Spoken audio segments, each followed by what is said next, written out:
today's starting lineups are brought to you by Taco Bell. Think outside the bun. For the Orioles, Brian Roberts leading off second base. Nick Markakis will be in right. Adam Jones, the All-Star, hitting third and center. Aubrey Huff, the DH. Ty Wigginton will be at first base. Melvin Mora is at third. Nolan Reimold, rookie, in left field. And another first-year player, Matt Wieters, behind the plate. Cesar Izturis is the shortstop. And Mark Burley is on the mound for the White Sox. Fox Saturday Baseball is sponsored by Budweiser. Reach for the perfect combination of flavor and refreshment. Budweiser, the great American lager. So we're set to go. Mark Burley, the ace of a very impressive White Sox staff, facing Brian Roberts. The first pitch up high, ball one. Roberts coming into the game hitting .276, 8 homers, 42 runs batted in. Ideal leadoff hitter as he lifts the fly ball to left. Scott Podsednik makes the catch, and there's one away. Mark Burley coming in with a 9-3 record, making his 19th start, and the opposition hitting .260 against him. And here is the sprint pitcher profile for Mark Burley. Well, you mentioned it, Dick, that he is the ace of this very good Chicago White Sox staff. He is the fastest worker in the game. Don't blink, you're going to miss a couple of pitches. He's a disruptor. He tries to disrupt the offensive player's timing by, once you get that back foot in the box, he's already into his windup. And Boerwinkle, that's interesting. You got to have a rebounder in basketball. Is that right, Dick? And you picked a former Chicago Bull who was a 7-footer who couldn't move, but he certainly got rebounds. He took up space, yeah. And because of that, I'm going to tie that in. He's trying to rebound off his worst start in a long, long time. Gave up 8 runs in just over 3 innings in his last start in Minnesota. 2 balls and no strikes to Nick Markakis, who's headed to be really just one of the solid professional players in baseball. There's a strike, 2-1. Coming in hitting .292 with 9 homers and 59 runs batted in, 9th in the American League in RBIs.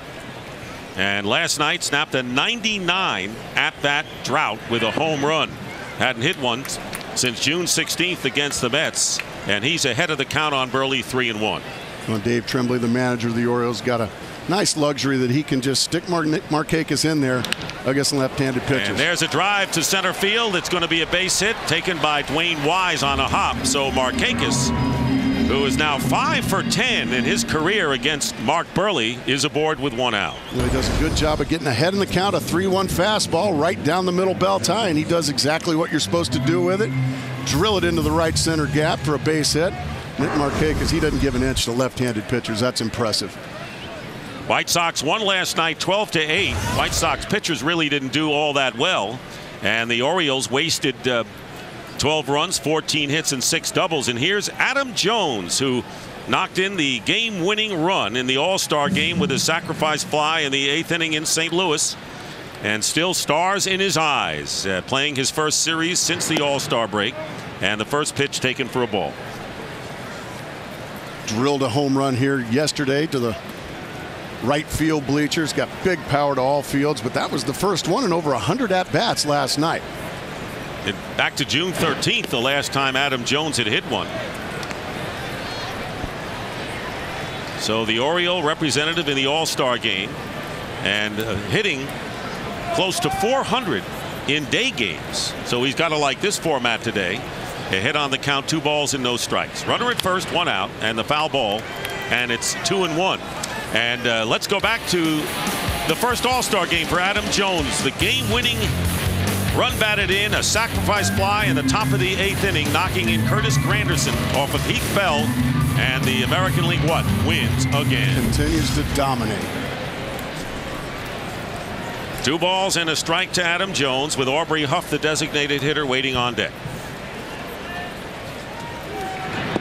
Swing and a miss on the breaking pitch, and it's 2-2. Well, that's what Burley can do. Burley can get you in fastball counts and then drop a changeup on you right there, way over the top of it, and out in front was Adam Jones. Coming off his worst start of the year is Mark Burley, pitching 3 innings and giving up 8 runs on 10 hits against the Minnesota Twins last Sunday. Most runs he has given up, as the count to Adam Jones is 2 balls and 2 strikes, and a little preview, Huff waiting on deck. Markakis with the lead at first base. Held on by Paul Konerko.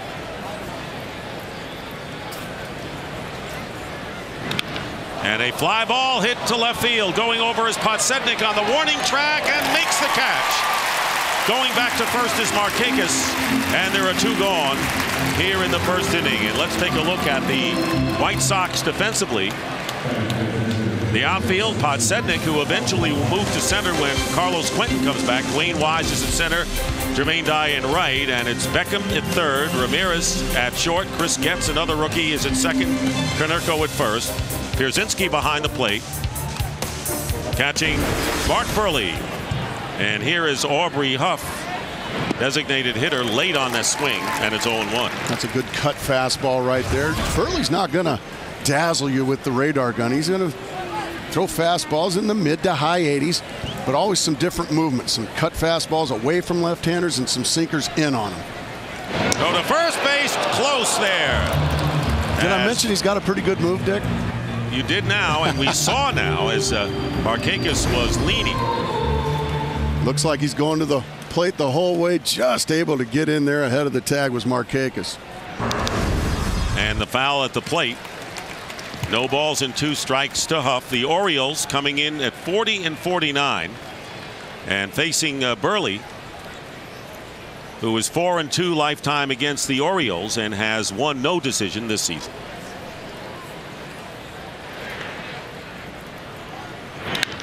Ground ball hit to the right of Chris Getz. Gets the force to retire the side. 1 hit, 1 left, and the Orioles are out. White Sox coming up in the first.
Bell think outside the barn against Brad Ferguson, the rookie pitcher. Here is the White Sox batting order. Scott Podsednik is at left. Alexei Ramirez hitting second. Jermaine Dye is at right. Jim Thome coming off that huge game, the DH. Paul Konerko is at first.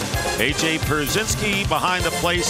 Chris Getz is at second base. Gordon Beckham at third. And Dwayne Wise is batting ninth in center field. And the first pitch from Ferguson is ball 1 to Podsednik, who reached base all 5 plate appearances last night. And he is the catalyst for this team, Mark, as you take a look at Ferguson, who has 8 quality starts in his last 9 appearances, and the Orioles are 5-1 in the process. 1-1 pitch fouled out of play. And here's the sprint pitcher profile for young Brad Bergeson. Well, you're going to see a lot of sinkers and sliders from him, a lot of movement. He pitches to contact. Not a big strikeout guy. His career high is only 6. And he's going to keep it rolling. He works just as fast as Mark Burley. And when he's on, he's going to get a lot of ground balls. Hence, keep it rolling. And there's a ground ball. That's exactly what you want from the sinker ball of pitcher, as Roberts just about gets Podsednik, who can fly. And there's one gone here in the bottom of the first inning. Taking a look at the Orioles defensively, and an outstanding outfield. Rookie Nolan Reimold in left, Adam Jones in center, the All-Star, Nick Markakis in right, Melvin Moore at third, Cesar Asturias, the shortstop, Ryan Roberts, and Ty Wigginton in first. Nat Wieters, another rookie, along with Reimold. A lot of hope for this Oriole franchise. And Bergeson gets Alexei Ramirez to swing and miss on a sweeping breaking ball. Yeah, certainly this Oriole club, a team on the rise, a team that is just a couple of years away from contending year in, year out. And Bergeson really epitomizes that. Here's a rookie, 6-3 on a team, 9 games under 500. Here he is with an ERA in the mid-3s. That's so impressive for a youngster in the American League. And there's a strike. 1 ball and 2 strikes, the count to Ramirez.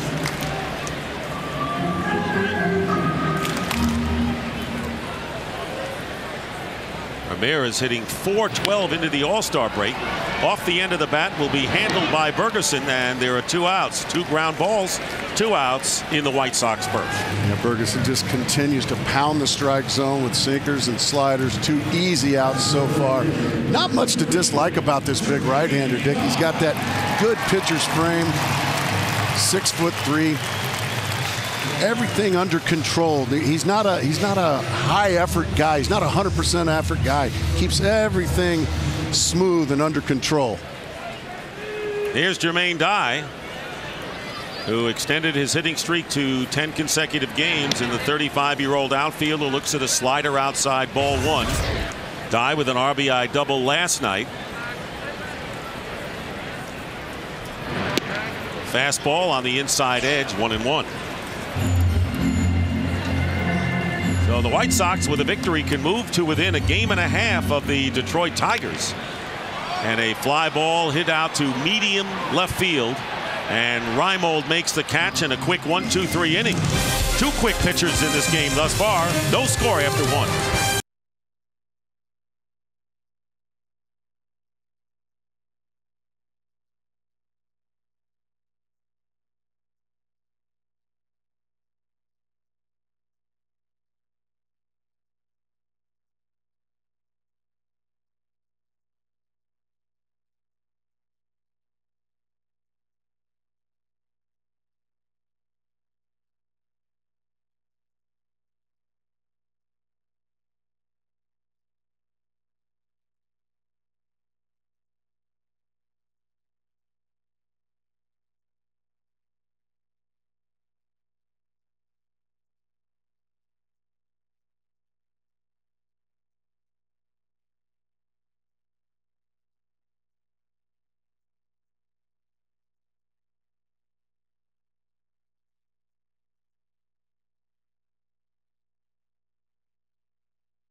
Baseball presented by Pepsi is sponsored by Sprint, the Now Network. By Hyundai. Now Hyundai Assurance can even lower your price at the pump.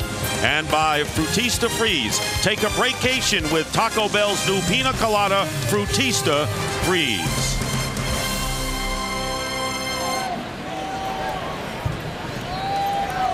Orioles batting in the top of the second inning, and Ty Wigginton, the first baseman, leading off and taking ball one from Mark Burley.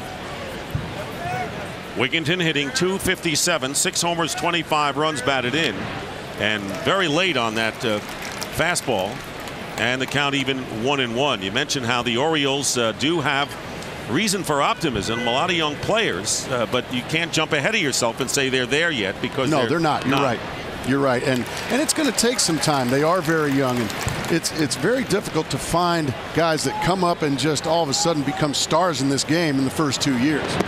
In fact, that really doesn't happen, and we're going to see Matt Wieters a little later on. Right. And of course, you know, he's like a guy who's just starry-eyed right now, and it's going to take some time.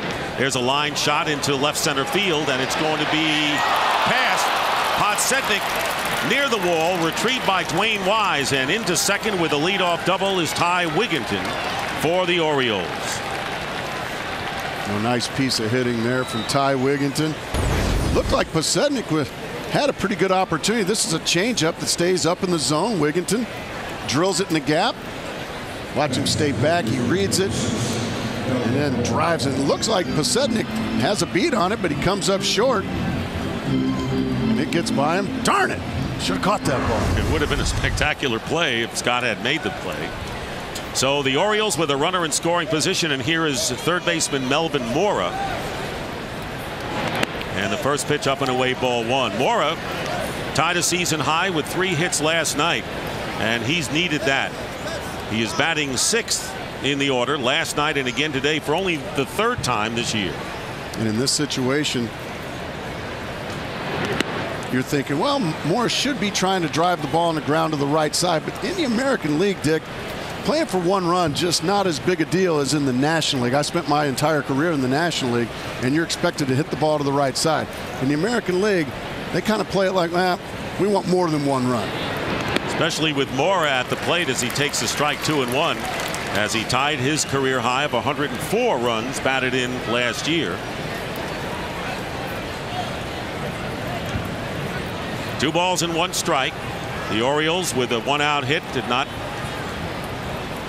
advance the runner last inning. Now in the second, a shot foul into the box seats and caught by the usher, and a young lady has her first souvenir, I'm sure.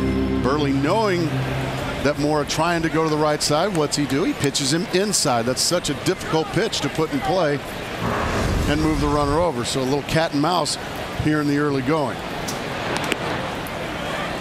3-2 now to Mora with Nolan Reimold on deck.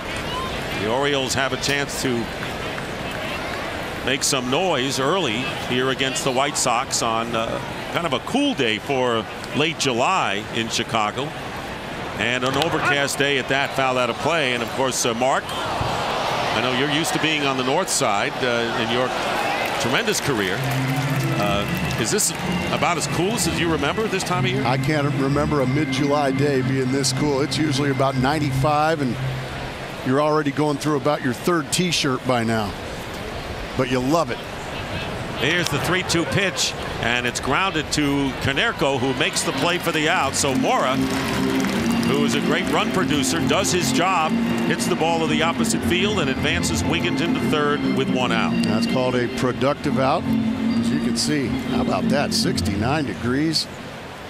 That's unheard of in July in Chicago. But a productive out there by Melvin Mora. Got a 3-2 pitch he could handle, drove it over to the right side. And that'll set up Nolan Reimold. And he's a good-looking young player. Nolan Reimold, 9 homers with 23 runs batted in, called up in mid-May from the Orioles AAA Farm Club in Norfolk. Runner at 3rd is Wigginton, and the first pitch fouled away. And Ozzie Guillen rolling the dice a little bit. He's playing his infielders in all the way. They're going to try to cut off the run at the plate. So maybe Ozzie thinking that Bergeson might be that good. Check Nice swing, pitch. and he went around. First base umpire Brian Knight indicated that. This is like a game in Wrigley with the wind blowing in from center field. That's exactly right. So Ozzie Guillen taking his chances here, bringing his infielders in, opening up a few more holes for Reimold. No balls and 2 strikes to Reimold. Check swing, fouled out of play. The one thing that impresses the Orioles manager Tremblay is the fact that Reimold does not really chase bad pitches when he's behind on the count. And Dave Tremblay very impressed with this rookie. Takes down low. And it's so difficult to find young players anymore, Dick, that really control the strike zone. They know the strike zone. They don't chase. They don't what they call get themselves out. They make the pitcher get you out. Change up on 1 and 2, and just getting a piece of it at the plate is Reimold. He had 2 hits last night. So Mark Burley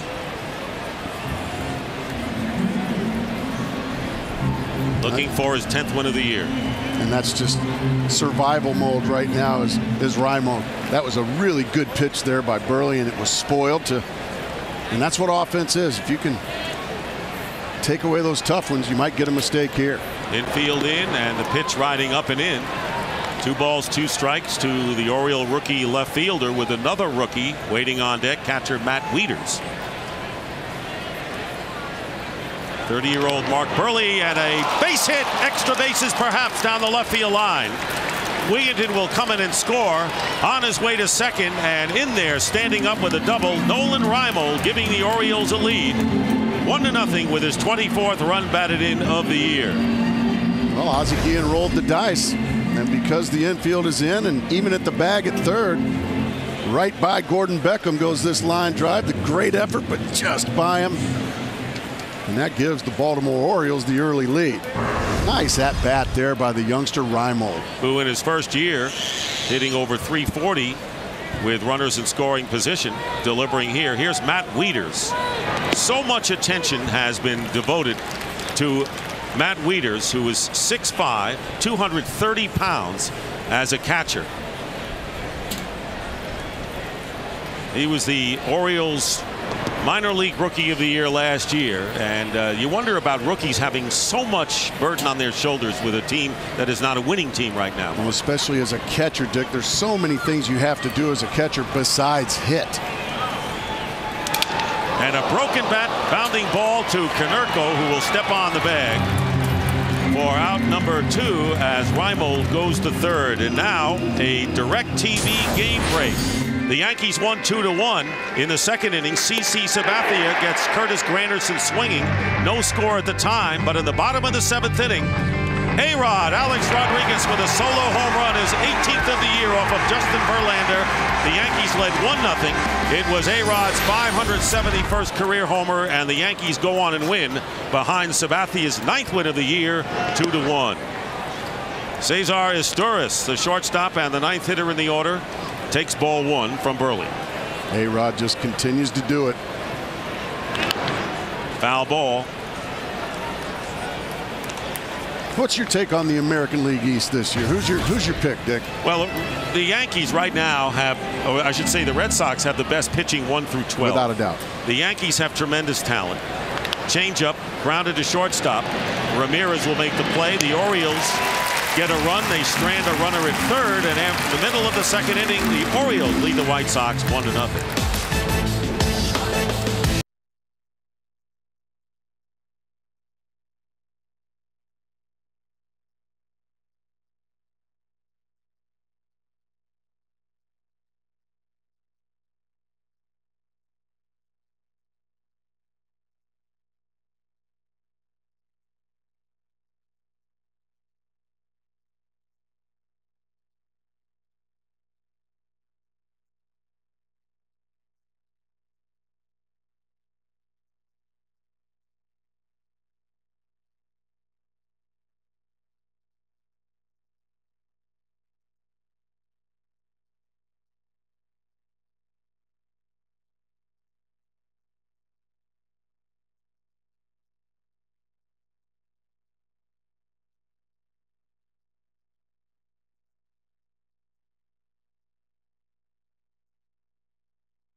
Pepsi is sponsored by Budweiser. Reach for the perfect combination of flavor and refreshment. Budweiser, the great American lager.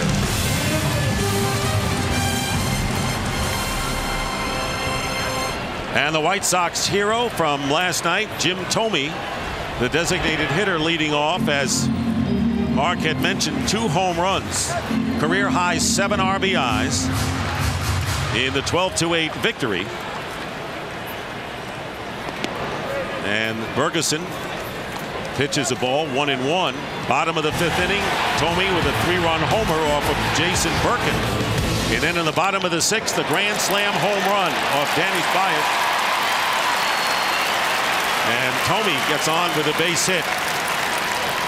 So Jim Thome leading off with a base hit to left field. And it's so much fun to see a slugger do just that, Dick. That is a guy that really has made his living, his Hall of Fame career, hitting in the seats. He takes a sinker on the outside corner and just goes right with the pitch. Yeah, he can hit home runs at an amazing clip, but that was more like Rod Carew. That was beautiful right there. So here's Paul Konerko, who hit a solo home run last night. And 5 hits in his last 12 at-bats. Konerko hitting .304, 6th in the American League with 61 runs batted in. And the count from Brad Bergeson is 0-1. Bergeson never really fretting in these situations, always 1 pitch away from a ground ball double play. And the pitch is low, and it's 1-1 to Paul Konerko. Talked to Jim Thome before the game at the batting practice. He came to the park at 9:30 for a 3 o'clock local time. He says, you know, us old guys, 39, got to work on my back for an hour. And so I got to be in preparation. The pop up to the right side of the infield, and Brian Roberts with the catch, and there's 1 away. Yeah, when you get to be that age, you have to get here a little early, a little extra ointment. And also, when you're as hot as he is, you can't wait to get to the ballpark. So Thome on at first base. Came in the game with 16 homers, 57 runs driven in. And here's A.J. Pierzynski. Pierzynski batting .297. Trying to break out of a recent drought. 1 for 15 in his last 3 games. Veteran White Sox catcher. And Wigginton is playing behind Thome at first base, not holding him on. Thome no threat to run.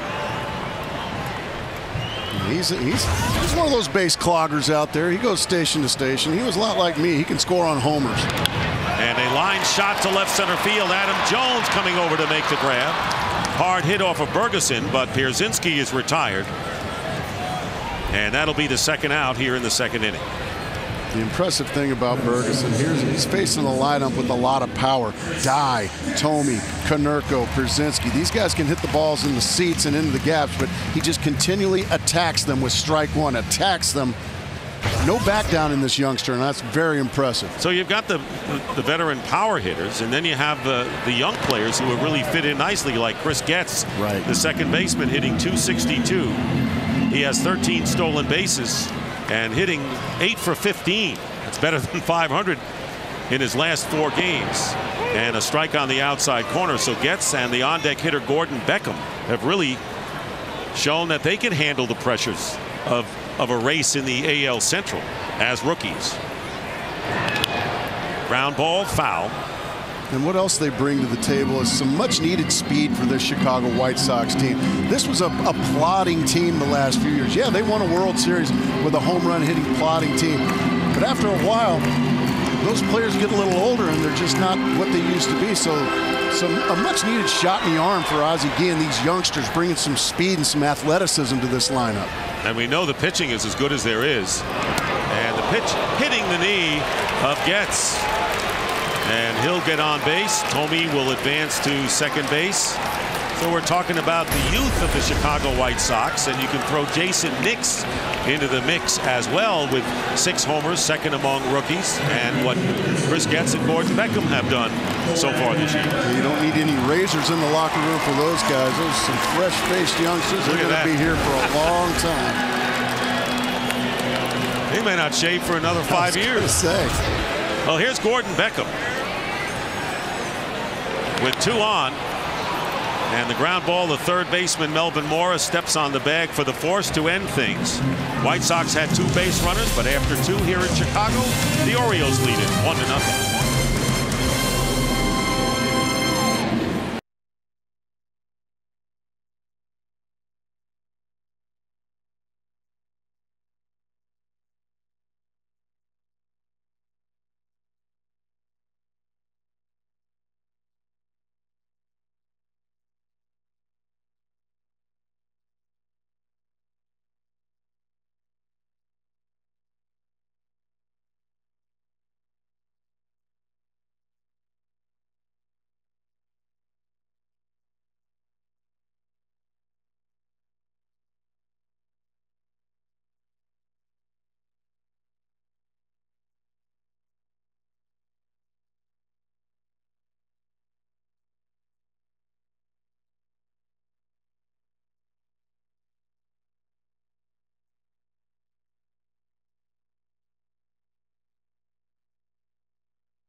And the first pitch taken for a strike.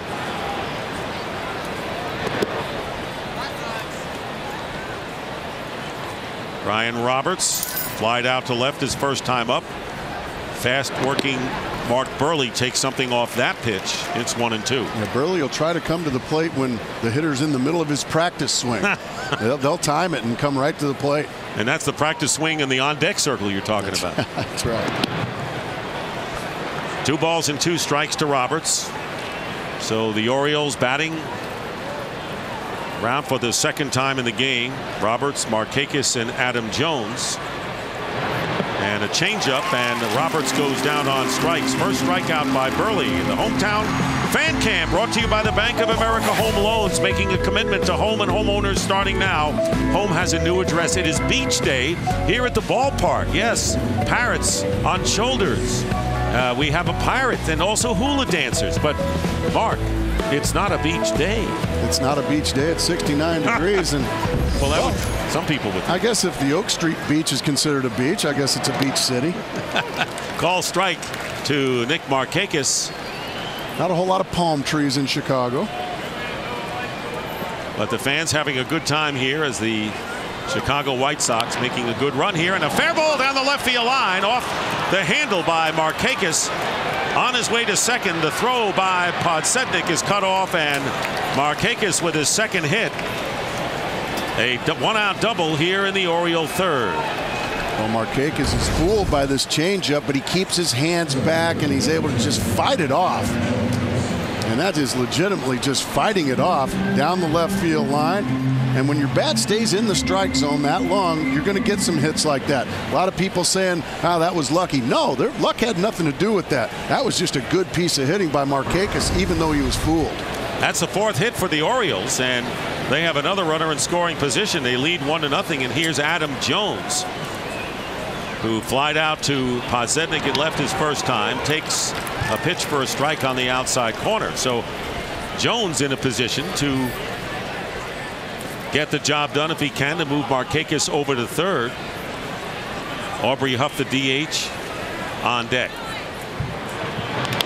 And back to the mound, and Burley will look the runner back to second and throw out Jones. Markakis going back to the bag, and there are 2 down here in the third. Well, Mark Burley is a very good athlete, and I rarely say that about pitchers, but watch the athletic position, the good defensive position he gets into, the fake back to second base to hold the runner, and then the good strike chest high right over to first base. That's perfectly fundamentally done. And here's Aubrey Huff with 2 out, and Markakis at second.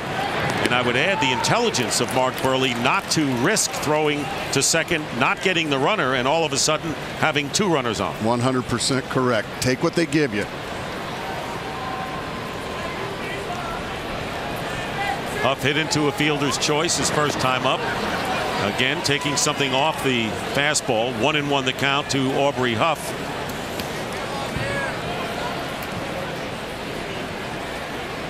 Orioles with 4 hits, 2 off the bat of Nick Markakis, who's at second base. Check swing, working outside, and it's 2-1. White Sox with a big chance to move to within a game and a half of first place in the AL Central. There you see 2 of the better teams who have gotten the job done with runners in scoring position out here today in Chicago. And Ozzie Guillen, who hopes to get back Carlos Quentin, although Quentin, with the plantar fasciitis in his left foot, had some soreness, so it's going to be a few more days at least before that slugger can come back. Breaking ball on the inside corner. Nasty pitch by Burley, his second strikeout, and the side is out. Markakis stranded at second, middle of the third, 1-0 O's.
Chicago, Dick Stockton along with Mark Grace. The Orioles leading the White Sox 1-0 as the White Sox batting in the third inning, and strike one to the number 9 hitter Dwayne Wise, center fielder, making his 26th start of the year. Most of them have been in center field. And Dwayne Wise, just like about every White Sox batter today, when he gets in the box, you might as well just put 0-2 up on the scoreboard. Just a strike machine is Bergeson. And the swing and a miss, and the first strikeout of the game for Bergeson as Wise goes down. Ozzie Guillen. What's it like to have a manager blessed with the likes of a Jim Thome on his team? Oh, that's a privilege. I think this guy, he brings a lot of things to ball club. I respect. I think his baseball have a few more people like him. Baseball is going to be better. He's on the field is great. Off the field is better. He's a great man to have. It's a privilege. I have the opportunity to manage him, and it's a privilege for all players to play around him. Also got to be a privilege, Ozzie, to have a guy like Mark Burley every 5th day too, huh? Well, you know me, I am smart every 5 days. You know, every time we go out there, Mark is going to do his job. I think, you know, it's so underrated that these guys go there year after year, putting a lot of numbers and doing a tremendous job for us. Ozzie, thanks. Good luck. Bye, buddy. Good luck, Take care, buddy. Ozzie Guillen, whose White Sox coming in 46 and 43. Scott Podsednik, the batter. 3 balls and no strikes. Bergeson falling behind 3-0 for the first time, and his first walk of the game with 1 out here in the third inning. Let's take a look at the American League Central and what a dogfight it is, with the Tigers having lost today. It's 2-game lead right at this point, so we're up to date there. Minnesota coming in a half a game at this point behind the White Sox. So 3 teams, and the schedule is going to be a factor possibly as well, which we'll get into. Throw to first base, and Podsednik, who has 14 stolen bases, gets back. Alexi Ramirez, the batter, with 1 out and 1 on. Now Ozzie Guillen can open up his bag of tricks a little bit with speed on first base and some good contact at the plate. And there's a bluff for bunt, and pitch taken for a strike. 0-1.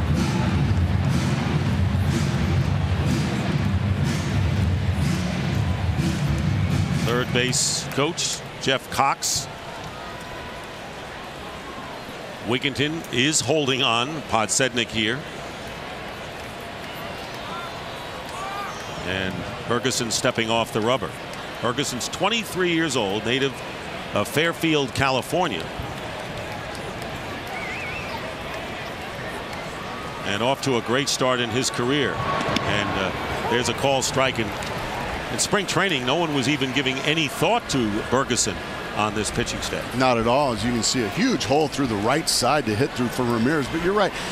Every once in a while, you catch lightning in a bottle. You get lucky. You catch a guy that comes in, and he's not seeing stars. He's not intimidated by the major leagues. And a fly ball hit down the left field line. Chasing it is Reimold. It's going to be a hit, and up to the wall, being held at third is Podsednik, and in at second with a double is Alexi Ramirez. So the second hit of the game for the White Sox, who have 2 runners in scoring position, 1 out. Well, what does this remind you of right here? Does that have a little bit of Alfonso Soriano? He's up on the north side, but a lot of people are reminded of Soriano when they watch Alexi Ramirez, and he just drills a slider, keeps his hands back, and drills it down the line. And now all of a sudden the White Sox cooking up a brew here with 1 out in the third. And good speed at second and third as Jermaine Dye comes to the plate. The heart of the order with Dye, Thome, and possibly Konerko in a 1-0 Oriole lead. Fastball strike on the inside corner. Good pitch by Bergeson. What a gorgeous pitch, going right to the inside corner, staying right on the belly button of Jermaine Dye to jump ahead.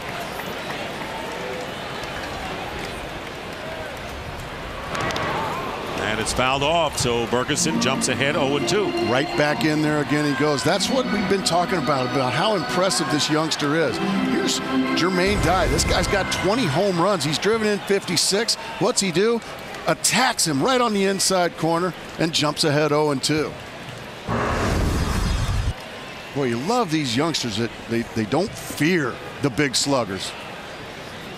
And the Orioles again have a rookie battery out there this afternoon, missing inside.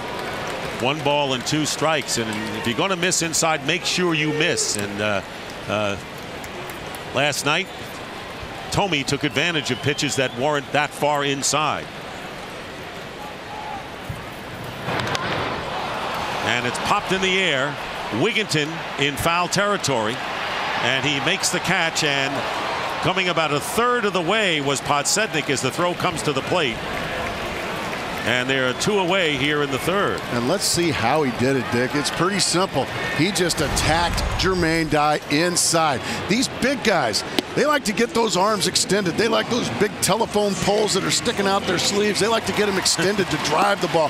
Look at him just continually crowd him, make him pull his elbows in, get the big pop up and the big second out. That is so impressive by the young right-hander. Speaking about telephone poles, you got Jim Tomey coming to the plate, and they're not going to take any chances with him.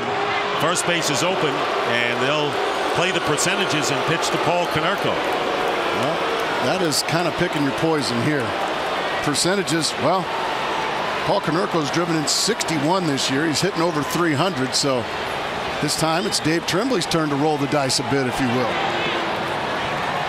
So Paul Konerko will come up with the bases loaded and 2 out, and the White Sox trailing 1-0 here in the third inning. And if you're Paul Konerko in this situation, you kind of take this personally. You say, you know what? You're going to walk a guy in front of me. I'm hitting 300. I've got 17 home runs, 61 RBIs. I'm not a guy you pitch around to get to. Well, let's see if he does. Exactly. Right. So you take it personal, and you make Dave Tremblay and the Orioles pay. Here is Konerko with an opportunity here. Home run last night, 61 runs batted in on the year, 6th in the league. And with 2 outs, a chance to put the White Sox in front. He is 5 for 8 with the bases loaded with 14 runs batted in, so he relishes these opportunities. First pitch inside, ball 1. Right back to the inside part of the plate on the slugger goes Bergeson, but he missed. This rookie right-hander has poise, regardless of how this works out.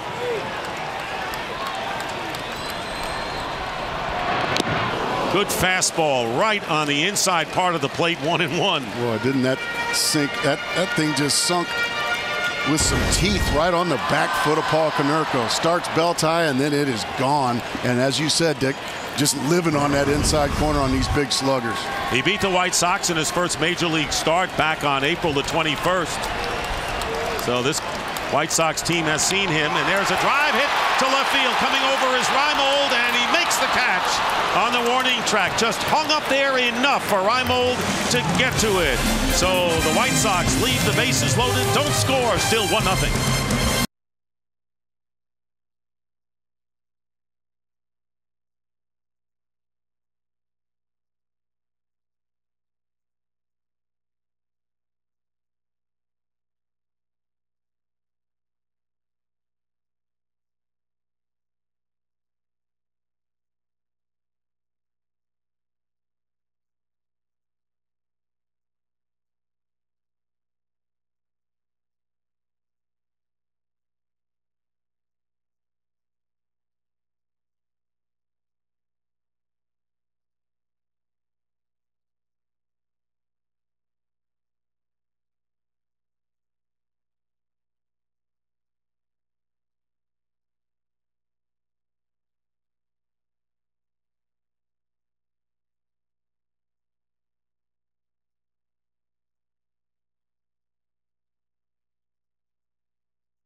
Pepsi is sponsored by Chevy, by Valspar Paint. Valspar, the beauty goes on.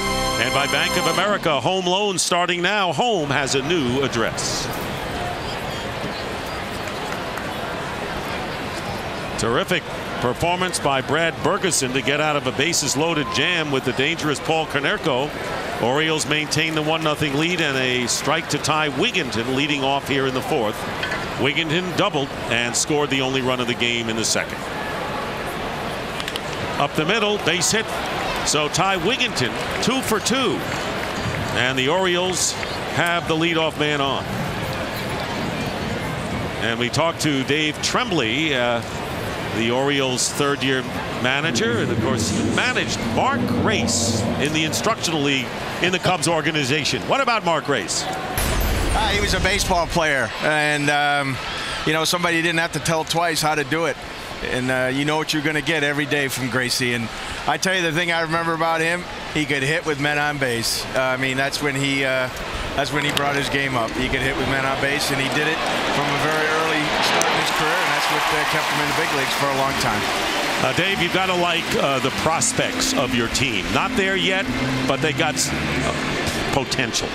Well, what we have is we have an inventory of blue-collar players that are learning how to play the game at the major league level, and I'd like to think that what we're doing is we're developing major league players at the major league level, and we show patience and persistence, and you know, we have some standards, and Andy MacPhail has put a blueprint together for us, and we got some guys coming. We got some good guys here, but we got some guys coming too.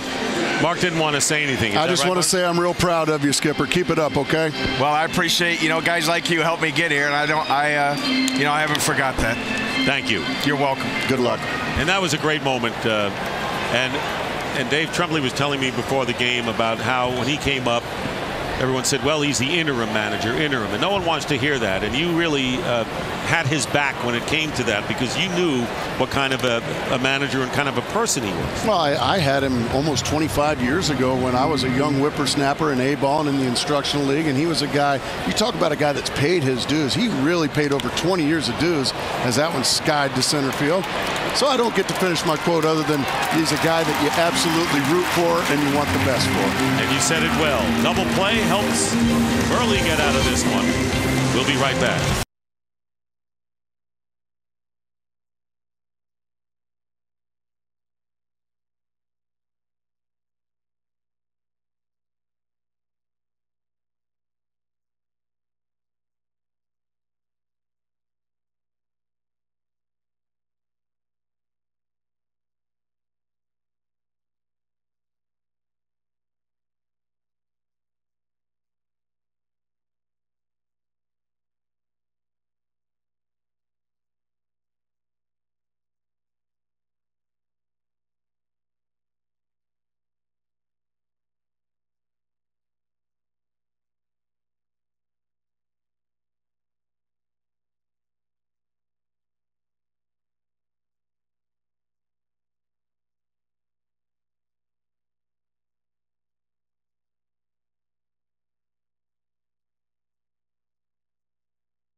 Comiskey Park, the way they had the fireworks and the way the scoreboard was set up in center field. A.J. Pierzynski taking a strike as the White Sox come up in the fourth. The old exploding scoreboard. Every time a White Sox batter would hit one out of here, the scoreboard would explode and fireworks would go off.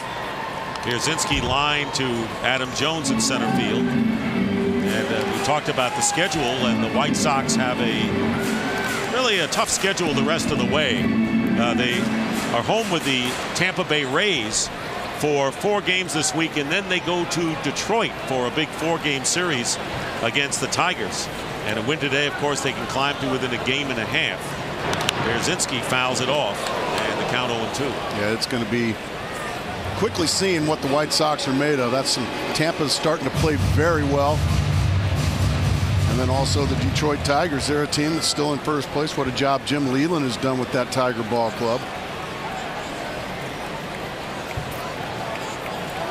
Pierzynski will be followed by Chris Getz and Gordon Beckham as the sun makes its appearance for the first time today. And a broken bat, 1 hopper to Wigginton makes the play unassisted, 1 gone in the fourth. Next week on Fox Saturday Baseball, the White Sox right back here on Fox. They take on Curtis Granderson and the Tigers. Cardinals battle the Phillies, or the Twins take on the Angels. Fox Saturday Baseball presented by Pepsi returns next week at 4 p.m. Eastern, 1 Pacific on Fox. Check your local listings for the game and start time in your area.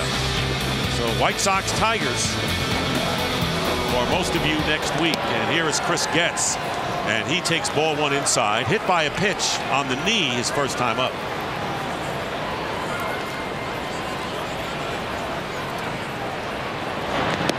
Fastball, and just missing there. 2-0. Bergeson was called up on April the 20th.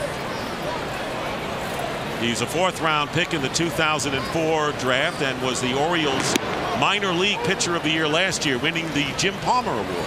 Aptly named. I was going to say that's a heck of a player to be named after.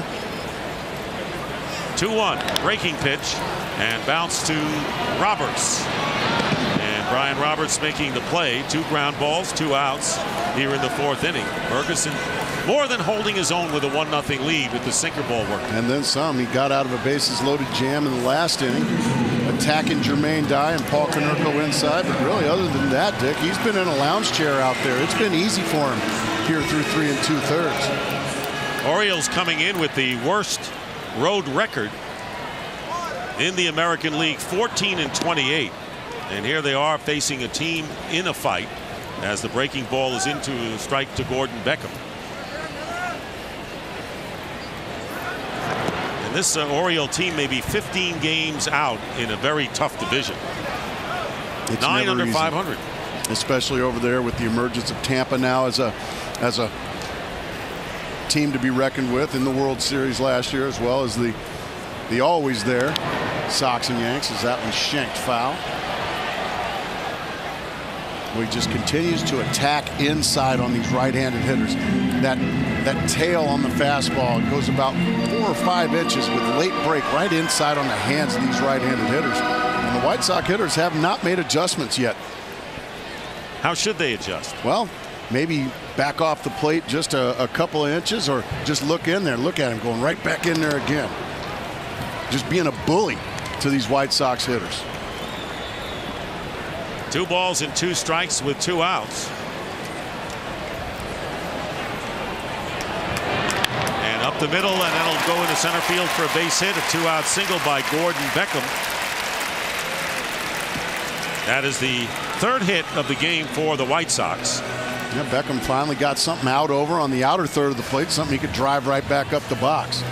But that's as you said earlier, Dick, it's so impressive after all these fastballs in. Now he gets something he can handle away. But you said when you pitch inside, you better be careful, because if you're going to miss, you better miss in, not out over the plate. You saw what hitters can do to a ball out over the plate.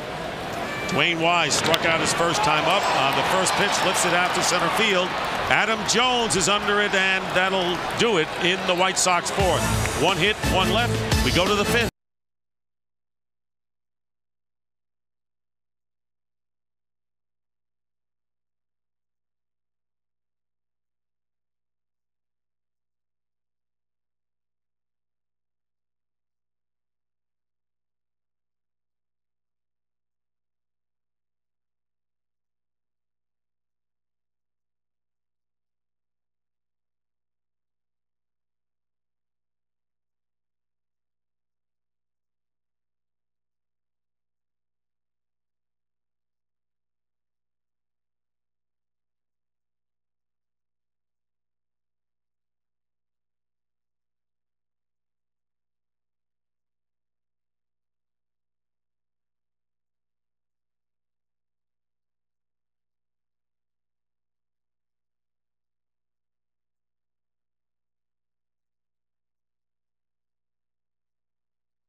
of the 5th inning. Wieters bounced out to Konerko, the first baseman, unassisted his first time up. First pitch is a strike. Orioles hanging in there, leading 1-0 against a left-hander in Burley, who in his last 24 starts here at home has a 16-2 record. 1-2 now to Wieters. And it's just so much fun to watch him pitch. It would have been a pleasure to play behind a guy like Mark Burley, a guy that works fast, throws strikes, and he cares. He's one of those guys, Dick, that yeah, he really cares on like a day like today when he's pitching. But the other 4 days, that tells the story. He's just as into the White Sox games on the other 4 days as he is this one. On pace for his 9th consecutive season of 200 or more innings pitched. And the count now level, 2-2 to Wieters, will be followed by Cesar Astúriz, the number 9 hitter, and then the top of the order, and Brian Roberts. And a strikeout. That'll be the 3rd of the game and 1 gone. Well, Fox Sports is involved in many charities, and one of the top ones, of course, is the Michael J. Fox charity for the development of better treatments and cure for Parkinson's. And before we come on, we want to remind you to please visit michaeljfox.org and really try to do a lot for Parkinson's disease. And we're so happy that Fox is part of this. And we thank them. No balls and a strike to Astúriz. 1-1 now. Astúriz 1 for 8 against Mark Burley. Now will be 1 for 9 as Getz throws him out. 2 down here in the 5th inning. Burley has not retired the Orioles in order yet. Last inning, Wigginton led off with a base hit, was erased on a Mora first pitch double play. And then Reimold with a fly out to center field. And an opportunity for the 1-2-3 inning here. Brian Roberts, and another guy that just a leader in this Baltimore clubhouse. Luffs a bunt, and he saw Beckham playing deep at third base.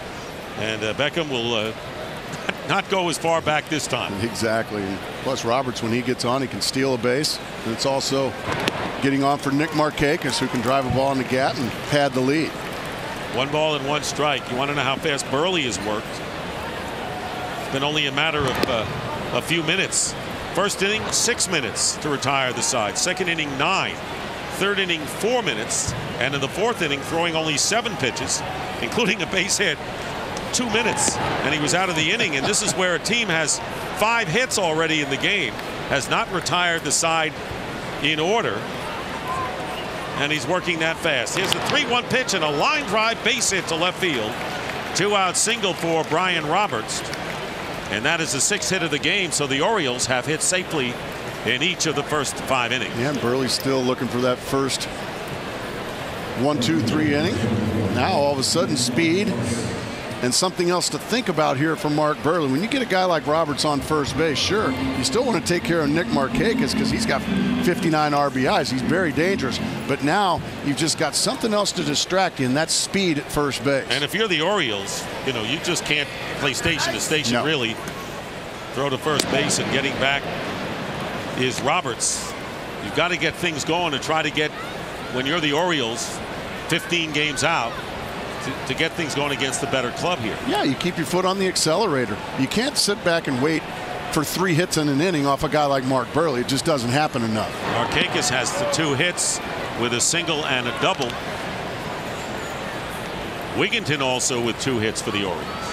And by having Roberts over at first, now Burley maybe thinking about Roberts. That may lead to a mistake here to Markakis, who can really hurt you. Roberts with 18 stolen bases on the year, and is a drive hit to right field. Going back is Jermaine Dye, but he's there, and that'll do it. 1 hit, 1 left. And in the middle of the 5th inning, pitcher's duel here in Chicago.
presented by Pepsi, the official soft drink of Major League Baseball. Along with Mark Grace, Dick Stockton with you here in Chicago. The White Sox and the Orioles, and it's 1-0 as the rookie pitcher so far has bested Mark Burley, who has done pretty well in his own right. And the first pitch to Scott Podsednik misses, ball one. Podsednik bounced out and walked. The Orioles trying to even this current series. Took 2 out of 3 from the White Sox earlier in the year in Baltimore in April. And Chicago won last night, and Podsednik grounds to Roberts, 1 away here in the 5th inning. And now a direct TV game break. Angels playing the A's. Top of the 3rd inning. Angels leading 4-0, 1 out. Bases loaded. Gary Matthews Jr. flies out to Matt Holliday. Throws home, but look at the play at the plate. Catcher Landon Powell can't hang on. Juan Rivera scores. It's 5-0. Top of the 3rd. 7-0 now. 2 out, 1 on. Reggie Willits flies out. And a collision with Orlando Cabrera. You'll have to take our word for it. 7-0 in favor of the Angels. Here's Alexi Ramirez, and here's the end of it. It's a collision. And it's 7-0 now as the Angels coasting against the A's. Orlando Cabrera is going to lose that battle every time to Big Matt Holliday. And looked like a broken bat as Ramirez takes a long look at it. Ramirez with a double and 2 trips. And we'll get a new stick. Oh, how about that throw to the plate by Matt Holliday, only to be dropped? Oh boy, not a big enough hole to crawl in for that A's catcher Landon Powell. Oakland struggling, 12 games under 500 in last place. Ground ball to Isturiz, and the ball getting away and safe at first base.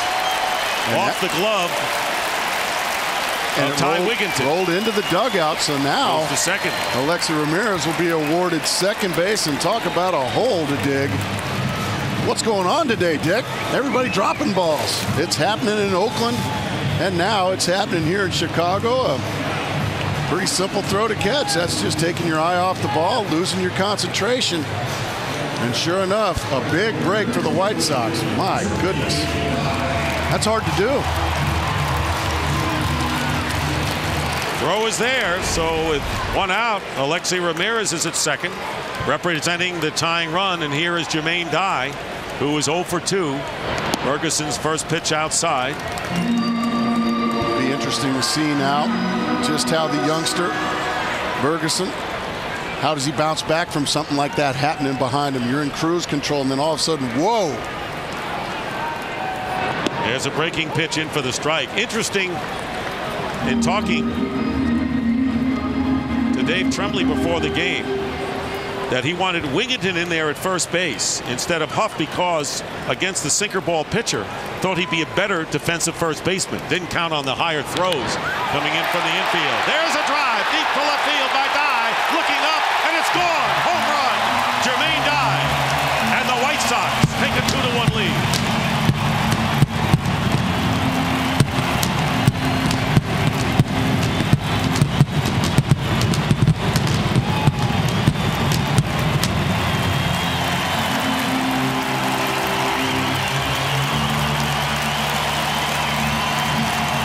Number 21 for Jermaine Dye, who came into this game tied for 7th with 3 other hitters for home runs in the American League. So Brad Ferguson giving up his 11th home run of the season, and the White Sox jump in front. Here's Jim Thome.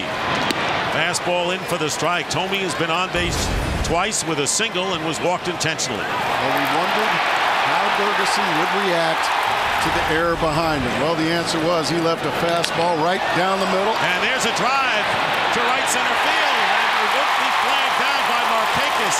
And Thome, turning his way, will slide in with a double.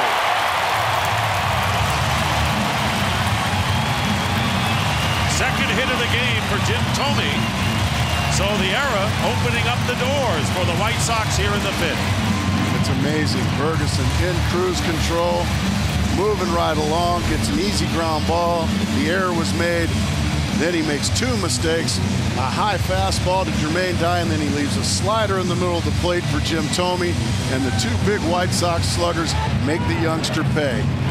Boy, how baseball can turn in just 1 millisecond. And Rick Kranitz, the Oriole pitching coach, as he would do, going out to settle down Brad Ferguson. Let's look at Ferguson's reaction to Dye's home run into the left field seats. I have a feeling he knew it. A pitcher knows.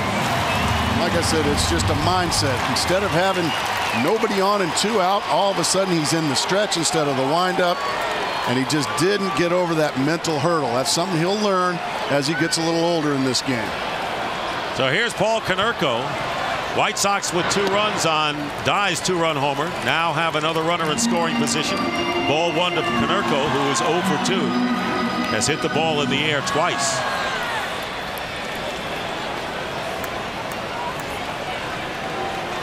Ferguson into trouble here, and not by his own doing, we might add, as the pitch is taken for ball 2.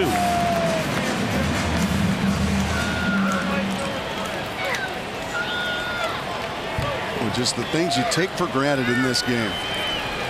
You just take for granted that the first baseman is going to catch that ball. Breaking pitch, that's a strike. 2-1 now to Konerko. So Jermaine Dye, as a result of that home run, now has extended his hitting streak to 11 consecutive games. 35-year-old slugger hitting in front of Thome as the fastball is fouled away. 2-2 to Konerko. Throw again, just as routine as can be, right to the glove side, and just a lack of focus, a lack of concentration there by Ty Wigginton, and then it jumps into the bullpen for an extra base. Now Ferguson in the stretch instead of still in that lounge chair. 2-2 pitch, and there's a base hit to center field by Konerko. Holding at third base will be Thome as the throw comes to the plate. So Konerko delivers a base hit. So the homer, double, and now a single. Runners at the corners. Still with only 1 out. Well, a fastball in. Konerko pulls his hands in nicely, drills it into center field. You think that's an RBI single, don't you, Dick Stockton? Well, no. That's because Jim Thome was on second base. Come on, Jim. Come on, Big Jim. Nah, we're going to have to hold you over there. He's not Usain Bolt on the base paths. No, or even the guy that came in last in that race. By the way, interesting that the ball missed the cutoff man, because you figure Thome wasn't going to come in, and an errant throw could have resulted in Konerko going to second. That's the fundamentals. There's a line drive, base hit by Pierzynski. Thome will score. It's 3-1 Chicago as Konerko goes to second. So 4 hits back-to-back by the White Sox. The homer, double, single, and Pierzynski's 28th RBI base hit. 4 consecutive hits by the White Sox here in the 5th. And all pitches up in the zone. Another breaking ball stays right down the middle. Pierzynski does a beautiful job staying right on it, drilling it over the shortstop's head. And we just watched pretty much a classic meltdown right before our very eyes in a matter of about 4 batters. 3-1 the score. Here's Chris Getz. Strike 1 to Getz. 0 for 1. Was hit by a pitch his first time up. And it just seems what would have been an easy 1-2-3 inning for Ferguson. All of a sudden. And there's a ball sliced to left field for a base hit, and they're going to wave in Konerko. Here comes the throw from Reimold. It's a good throw, and out at the plate as Wieters puts the tag on Paul Konerko for the second out. So Jeff Cox decided to send Konerko, and Nolan Reimold, the rookie, made a perfect throw to Matt Wieters to get Konerko at the plate. Well, what a bazooka that was, all the way in the air, easily waiting on Paul Konerko, who's just slightly faster than Jim Thome. But he got the green light, he got sent home, and he was an easy out. What a beautiful throw there by Reimold. And Getz advances to second, Pierzynski to third on the throw. So it's 3-1. So Nolan Reimold, and he's not even been the ace. As you look at Markakis, who has 8 outfield assists this year. Adam Jones has 5. And the Orioles second in the American League with 19 outfield assists. And I think that saved Brad Bergeson's bacon. I think he would have probably been removed from this game as the Oriole bullpen is getting locked and loaded. Brian Bass starting to throw for the Orioles. Here's Gordon Beckham, 1 for 2 with a single.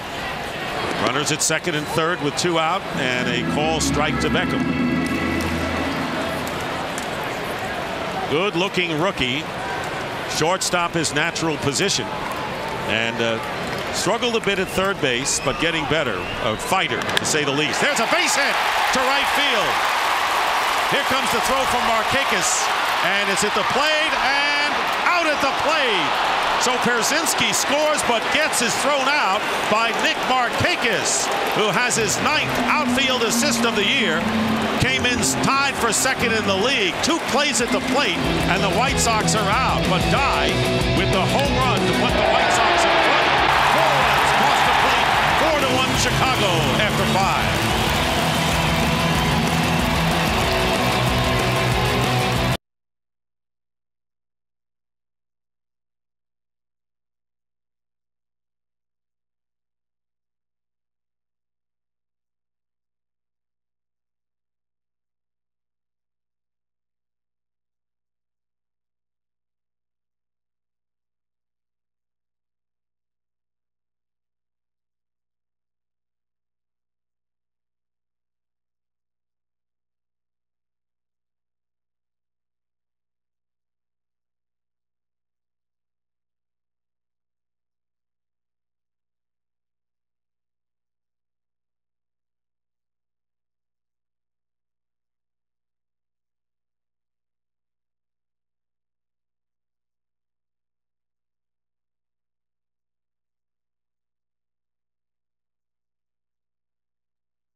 By DirecTV. If you call yourself a sports fan, you've got to get DirecTV. By new Gillette Hydra Scrub Body Wash, a powerful clean without dry skin. And by Olive Garden. When you're here, your family. Adam Jones bluffing a bunt and taking ball 1. Gordon Beckham, who has been playing well back at third base against some of these right-handed hitters for the Orioles, now moving up against the bluff of the bunt. And the pitch in for a strike, 1-1. Jones 0 for 2 today as the White Sox with 4 runs in the bottom of the 5th inning. It all started with the error by Wigginton at first base, and then 6 straight hits. How many times have we seen 6 straight hits, starting with a home run and 2 plays at the plate, resulting in outs? 4 runs on 6 hits. 2 of the runs were earned. I guess if you're the Baltimore Orioles, you kind of feel fortunate to only give up 4 in that inning. Adam Jones with another foul ball, and it remains 1-2. And you go back to what Dave Tremblay was saying. He's talking about some of the players he's got, some of the young players he's got on this squad. We just saw 2 absolute beautiful throws from Markakis and Reimold to cut down would-be runners at the plate. 20 outfield assists by the Orioles. tying them with the Tampa Bay Rays. And an off-speed breaking ball, strike 3, and Adam Jones is out. That's the 4th strikeout for Burley. And right now here is the Gillette trivia question. Power Frank Thomas, who's a great power hitter, hit 189 career home runs after the All-Star break for the White Sox. Who has the second most? Aubrey Huff, ball strike. Huff was safe on a fielder's choice and called out on strikes. There's Frank Thomas, one of the great hitters. Roll to second baseman Chris Getz, and Burley working fast and getting the Orioles to cooperate. 2 quick outs. And also keeping momentum in that dugout. That's what a great starting pitcher does. When your offense goes out and has a big inning like the Sox did, 4 runs in the bottom of the 5th, if you can go out and have a quick, snappy 1-2-3 inning, man, you just get those boys right back in the dugout, right back in the bat rack, and right back after the Baltimore Orioles. 2 out, and Ty Wigginton, who has 2 hits, a double leading off the 2nd inning, and he scored on Nolan Reimold's 2-bagger to account for the Orioles run, and a leadoff base hit in the 4th. This one hit to right field, Dye with a long run, and a quick 1-2-3 inning. A couple of minutes is all it took for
Great shot that is.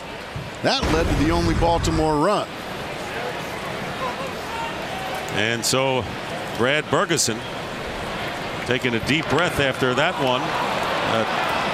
Last inning, bunt foul by Dwayne Wise. 0-1 the count. Wise is 0 for 2. Struck out and fly to center field. What a wild inning for Bergeson. Let's see how he responds here in the 6th. That's exactly right, Dick. And I really like that Dave Tremblay giving the ball right back to his youngster to go out for the bottom of the 6th inning. I got to see how you handle this adversity. And I didn't handle it so well in the 5th, giving up 4. A line shot down the right field line. It's going to be a fair ball and go to the fence. Dwayne Wise on his way to second. Here's the throw coming in. And Dwayne Wise with a leadoff double here in the 6th inning. The 10th hit for the White Sox. Well, it's been a while now since Bergeson has retired a batter on his own. Another slider. It stays in the middle of the plate. Dwayne Wise just goes down and drills it. One hop off the right field wall. And another hard hit ball here lately off of Bergeson. And here is Scott Podsednik, the leadoff hitter, who's 0 for 2, has walked today. And there's a bunt and a good one. And the throw in time for the out. So a good play made by Wigginton. Sacrifice, sending Wise over to third base with 1 out. Really a good play on both ends. But Sednick taking a bunt with him. He's going to beat Bergeson to first base. So you think you got it right? No, guess what? Brian Roberts, Johnny on the spot, hustling over to first base and taking the throw. That's good defense by the Orioles, but a very good sacrifice right there by Scott Podsednik. So it's 3-4 on the sacrifice, and Wise is at third, and the Orioles bring their infield in. Brian Bass, who was up last inning, back up now, warming up for the Orioles as Alexi Ramirez fouls off the first pitch. Ramirez is 1 for 3, doubled in the third inning, and was safe on the error by Wigginton on what would have been a routine ground ball off of Wigginton's glove. Ball went into the dugout. Ramirez went to second and eventually scored the first of 4 runs. And there's a shot to shortstop. Torres will make the play. So the infield in. Ball hit right to the Orioles shortstop. And there is now 2 away. And here is the Gillette trivia question again. Power hitter Frank Thomas. 189 career home runs after the All-Star break for the White Sox. Who has the second most? Well, I don't know that answer. Well, he's a guy that hit one last night. Solo job. Paul Konerko with 137. He has just quietly been a star over here on the south side of town. Jermaine Dye takes ball 1. Yes, he has. And Konerko just doesn't get a whole lot of national fanfare, but boy, what a terrific career he's had. And a fastball on the inside corner. 1 ball and 1 strike to Dye, who hit the 2-run homer. So after the error last inning, the 2-run homer put the White Sox in front 2-1, and they added 2 more, sending 8 men to the plate before the inning was over. 2-1 the count to Dye. 2 out, and Dwayne Wise the runner at third. White Sox hitting in the bottom of the 6th. Now it's 3-1. Mark Henderson has joined Brian Bass in the Oriole bullpen.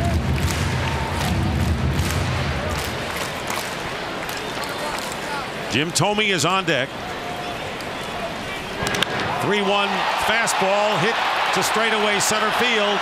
Jones has a beat on it and makes the catch to retire the side.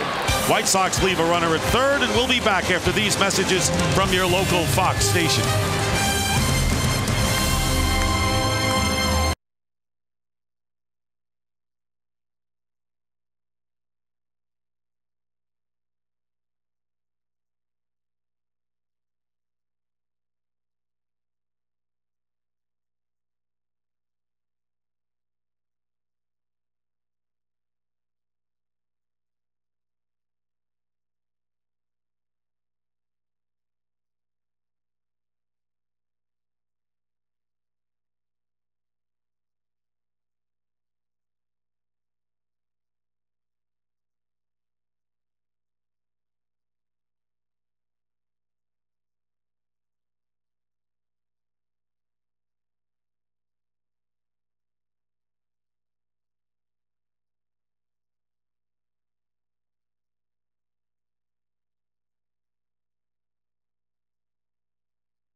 Chicago, want to remind you that Boys and Girls Clubs of America is the official charity of Major League Baseball, reaching more than 4 million kids worldwide. Together, they create a positive place for kids. Melvin Mora takes a strike from Mark Burley. Mark Burley looking for his 10th win of the year. He is the biggest winner on the White Sox staff at 9-3.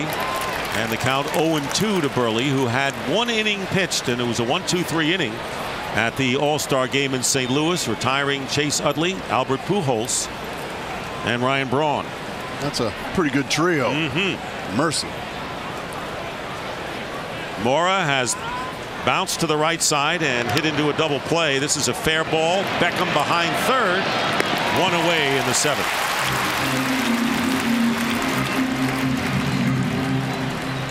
Well, you can now find Fox Sports on both MySpace and Facebook. Get breaking news, video clips, widgets, and more. Just go to myspace.com/Fox Sports or facebook.com/Fox Sports and join the community. We're getting on board, partner. There's a shot by Ronald to center field. Dwayne Wise is there, and there's 2 out. 3 pitches, 2 outs in the 7th inning for the Orioles. It's tough to get Facebook in when Mark Burley's pitching. He doesn't get much face time out on the mound, the way he works. So with 2 out, Matt Wieters coming to the plate. 0 for 2, struck out his last time up. Interesting about Matt Wieters, not only is he a rookie, but doesn't have much professional baseball experience. No. First pitch to Wieters. And how is that? Without much professional. Well, I wouldn't know because you never had to come up that fast, did you? I had about I had 2 years in the minor leagues. I had a full season of A-ball and a full season of AA. And Matt didn't have that luxury. He's cutting his teeth here at the big league level. And he's a big catcher, 6'5". Joe Mauer also is 6'5". And like Jason Varitek of the Red Sox, a Georgia Tech All-American in college. 2 balls and 2 strikes to the Oriole catcher. I would imagine somebody in the Twins organization, somebody in the Orioles organization should find these guys a first base glove. In the air to left field. Podsednik, and the wind causing some problems, but it's a 1-2-3 inning. 7 in a row set down by Burley. White Sox come up in the 7th.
By Pepsi, the official soft drink of Major League Baseball.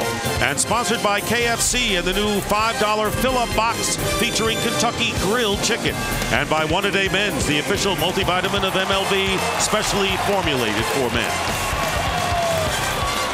Well, the lights have been on here in Chicago on an overcast day. Sun coming out just briefly. And new pitcher for the Orioles, left-hander Mark Hendrickson.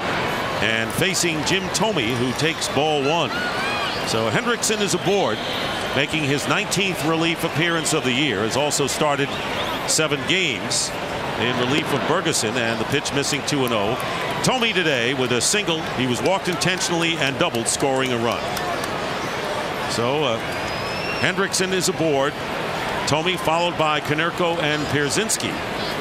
And the changeup misses. So Hendrickson is on. Now it's time for the Zantac relief pitcher profile. Heartburn, attack it, Zantac. Now there you see the big lefty, the former Philadelphia 76er, Mark Hendrickson. So that's 2 former NBA players you've mentioned, Hendrickson and Tom Boerwinkle. Well, certainly bringing back Boerwinkle. Mark Burley has certainly rebounded. Tell you what, from his last start. He's been brilliant today. Changeup and the big hop for Wigginton, feeding Hendrickson. And 3-1 on the putout, 1 gone. So Thome retired for the first time today. 7 RBIs, a career high last night. So there's 1 out in the 7th inning, new Konerko.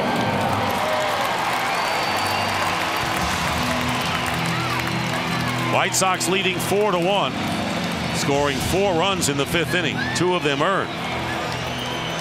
As an error by first baseman Wigginton on the throw off of his glove really opened the floodgates. Well, it sure did.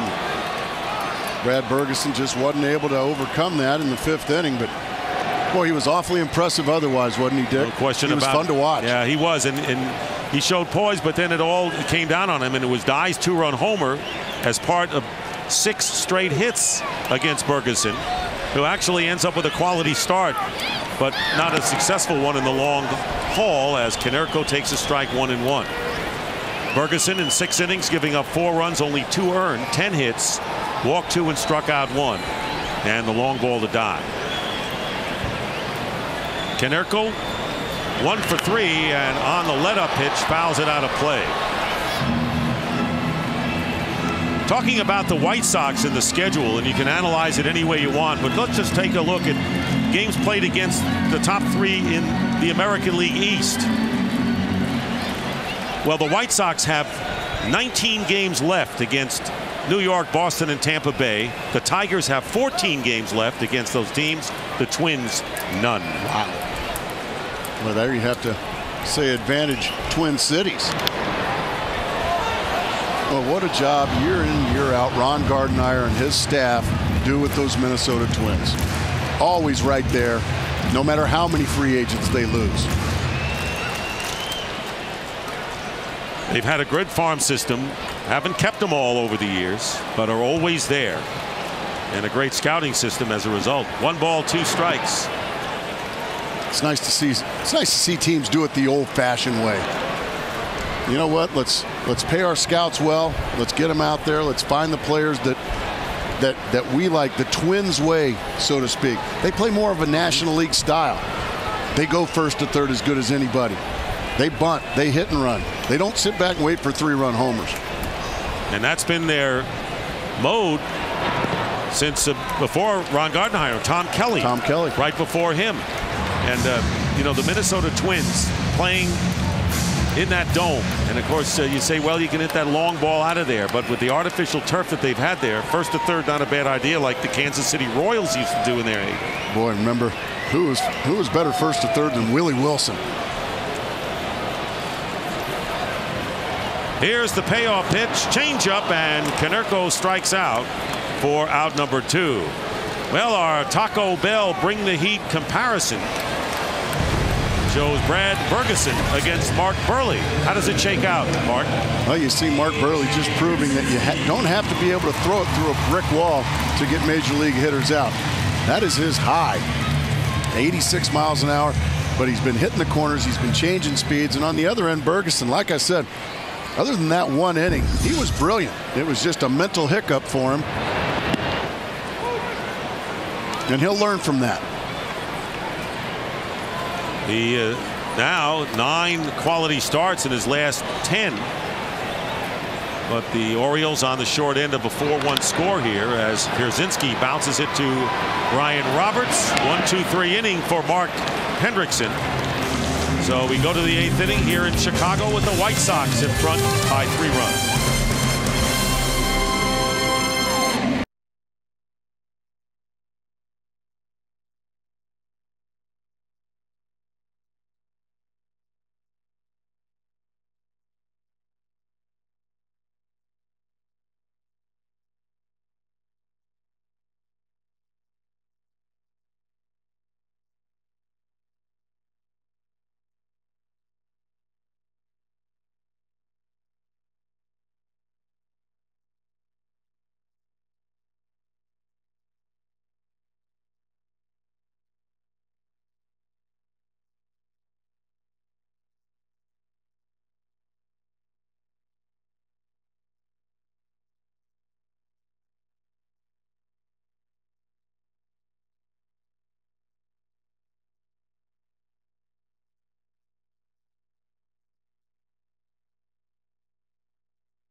On Fox, presented by Pepsi. Ball 1 to Cesar Historis, 0 for 2, leading off in the 8th inning against Mark Burley, who's throwing his 98th pitch right there in the count, 2 balls and no strikes. Burley has retired 7 in a row, and right-hander Scott Linebrink has gotten up in the White Sox bullpen. Fastball, 2-1. And Burley's gone to 114 pitches at most this year. And the pitch outside, 3-1. Well, you cannot talk about any team in baseball without Roy Halladay's name being mentioned. And you go to any city, you say, pick a team, go after Roy Halladay. White Sox, do they need Roy Halladay? Yankees, you go down the line as you see Linebrink warming up. But there's an issue there. There are so many teams in contention now. How many teams are really ready to say we're going to give up more young players? And you're going to have to give up a lot of great young players and maybe even a veteran or two to get Roy Halladay, because he's arguably the best pitcher in baseball. And there's a base hit to center field, stroked by Historis. So after 7 in a row, Historis leading off with a base hit to start the 8th inning. And Pepsi, the official soft drink of Major League Baseball, congratulates Jermaine Dye, today's MLB Clutch Performer of the Game, presented by Pepsi. 2-run homer, putting the White Sox in front in the 5th. They were trailing 1-0. And the start of a 4-run inning for the White Sox. Learn more about the MLB Clutch Performer of the Month award at PepsiClutch.com.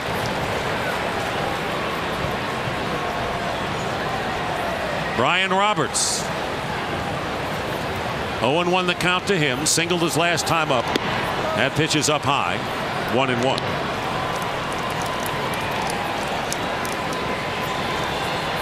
George Sherrill pitching now in the Baltimore bullpen.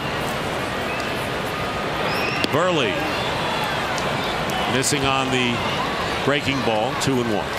Just missed the outside corner. Wanted it, didn't get it from home plate umpire Jim Reynolds. And there's another base hit to center field. Brian Roberts with his second straight hit. 2 for 4 now. Izturis goes to second. So Linebrick has been warming up, but the Orioles leading off the 8th inning with back-to-back singles, setting the stage for Nick Markakis, who has 2 hits today, a single and a double. And just like that, now the tying run comes to the plate in the form of Nick Markakis, who's already hit a couple of balls hard today for a single and a double.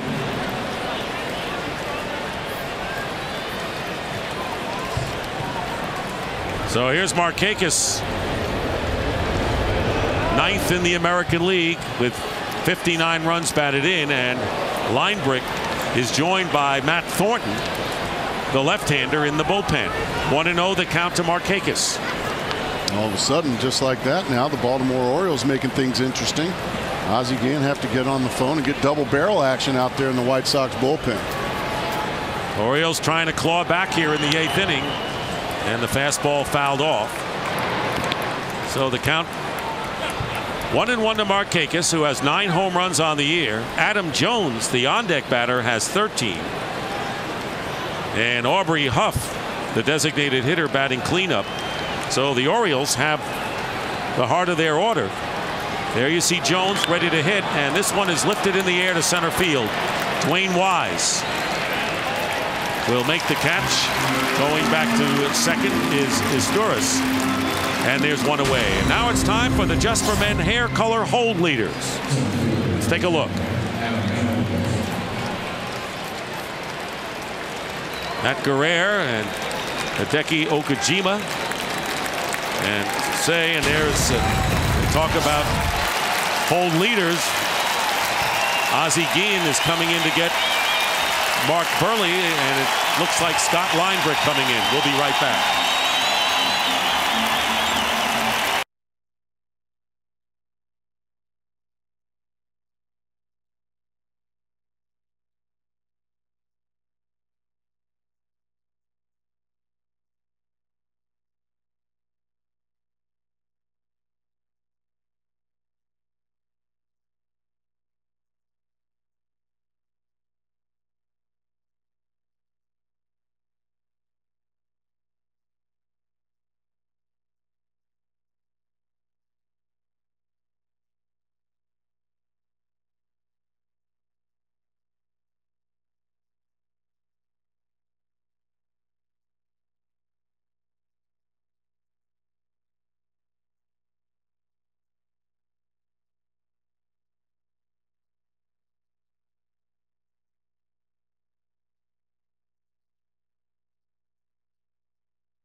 7 1/3, giving up 8 hits.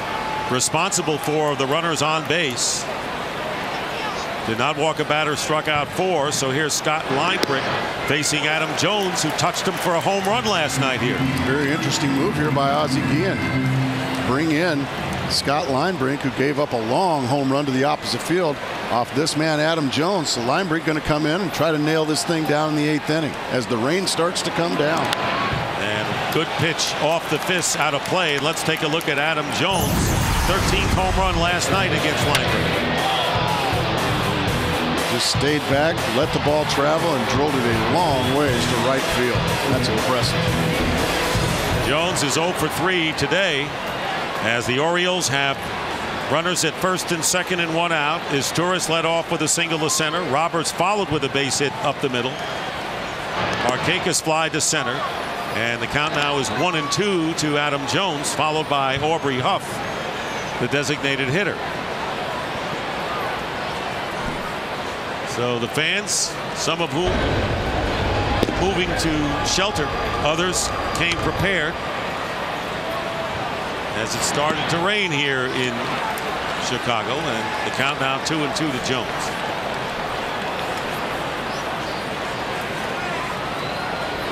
Chicago fans, they're used to bare weather. This is nothing.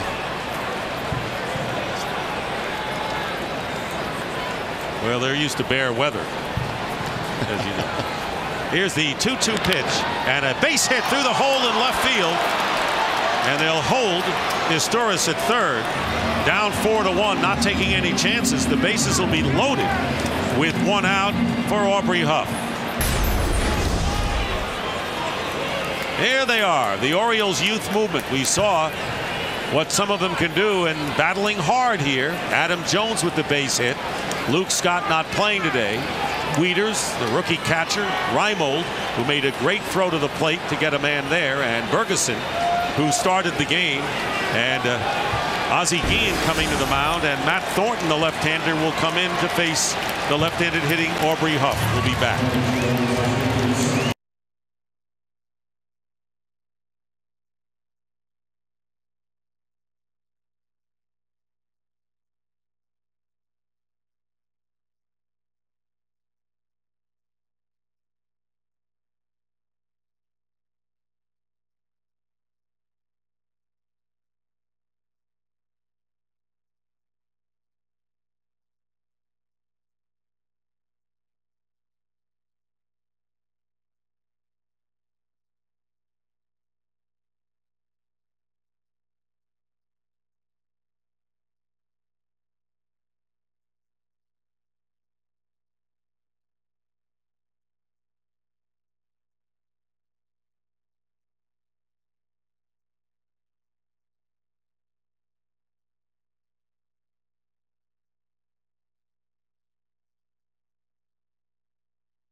And there is 32-year-old Matt Thornton, the left-hander, who gave up 3 runs last night in 1 inning of work. So Ozzie Guillen goes right back to it. He said let Linebrick face Jones again, who hit the home run last night. Jones singled, so the bases are loaded with 1 out.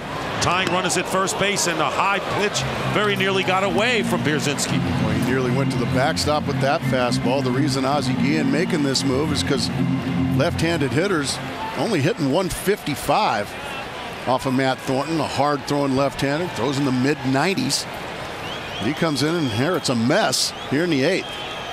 Here's the 1-0 pitch. It's in for the strike. Historis is at third, Roberts at second, Jones at first. Well, that's part of the story. The other part is that Aubrey Huff is 3 for 9 in his work against Matt Thornton. So a big opportunity for the Orioles. White Sox pitching less than stellar last night, and a good pitch to hit for Huff as he fouls it back. 1-2. Yeah, he got a good pitch. 96 miles an hour fastball right there. Right to the outer third, but look at the head stay right on it. The barrel of the bat was right there. Aubrey Huff took a home run swing and just missed, giving the Orioles the lead. Matt Thornton in his 38th appearance. 1 out, the bases loaded, 4-1 the score, and Huff fouls it away again. It remains 1-2 to the Orioles designated hitter, who has 11 homers and 57 runs driven in. And Thornton still staying stubborn with that good fastball to the outside corner. That time he got it to the outside corner. Huff barely able to hang on. Here's the 1-2. Took something off it, and Huff hits it in the air to short right field. Gets going out. Coming in is Jermaine Dye, who makes the catch. No advance as the throw comes into second base. And that'll be out number 2. So the off-speed pitch gets Huff for the big second out. Yeah, after a lot of good fastballs, let's take a look. High fastball. Whoa. What do? We go right to the outside corner. Next pitch, another fastball. That was the pitch he had that set up this. The off-speed pitch way out in front of it was Huff. What a good job there by Matt Thornton on the dangerous Aubrey Huff. So 2 out, bases remain loaded, and Ty Wigginton, who has doubled, singled in 3 trips and has scored the only Oriole run. Ozzie Guillen going to stay with the left-hander against Wigginton. Up high, ball 1. So a big opportunity here, and Huff coming up. Could not get at least 1 run in from third with less than 2 out to make it a 2-run game. Let's see what Wigginton does here. And that pitch down low, and it's 2-0 with the bases loaded. So Ozzie Guillen, as you mentioned, leaving the lefty in to face the right-handed hitter. And you figure he's got to come in with a good pitch here. And if he does, Ty Wigginton got some power. He can look for 1 pitch in 1 spot. And if he gets it, he can come unglued. And it's a good pitch in on the fists, fouled off. And it's 2-1. He thought he had a good pitch to hit, but that ball had some latent tilt right in on his belly button there. And that sawed him off for strike 1. It was a quality pitch on 2-0 there from Thornton.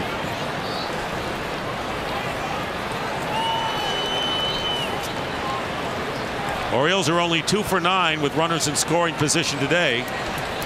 Trailing 4-1 to the White Sox. Thornton missing inside, and it's 3-1 now. Melvin Mora on deck for the Orioles. There is Mora, who's looking for his first hit of the game and hopes to get an opportunity. Bases loaded, 2 out. No place to put Wigginton. The count 3 balls and 1 strike. Swing and a miss. So another good pitch. Thornton coming in with his second good pitch in this sequence, right in on the fist. And the count is full, and the runners will be off with 2 out. And these White Sox faithful, they're getting behind their left-hander. They're all on their feet here in the 8th. And a foul ball. We'll do it again. Our in-game box score brought to you by Hyundai, introducing the all-new 306 horsepower rear wheel drive Hyundai Genesis Coupe. And there it is. You see 2 hits apiece. Roberts, Markakis, and Wigginton. And Wigginton now looking for his 3rd base hit here in the afternoon, and that will get his team much closer. He could even give his team the lead. Here's the payoff pitch. Bases are loaded. The runners are off. Ball 4. Strike 3. As Wigginton gets called out on a pitch on the outside corner, letter high. Here it is. Close. and the Orioles leave the bases loaded. It is still 4-1.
Baseball presented by Pepsi is sponsored by Holiday Inn, official partner of Major League Baseball road trips, by Cadillac, and by the all-new Mercedes-Benz E-Class.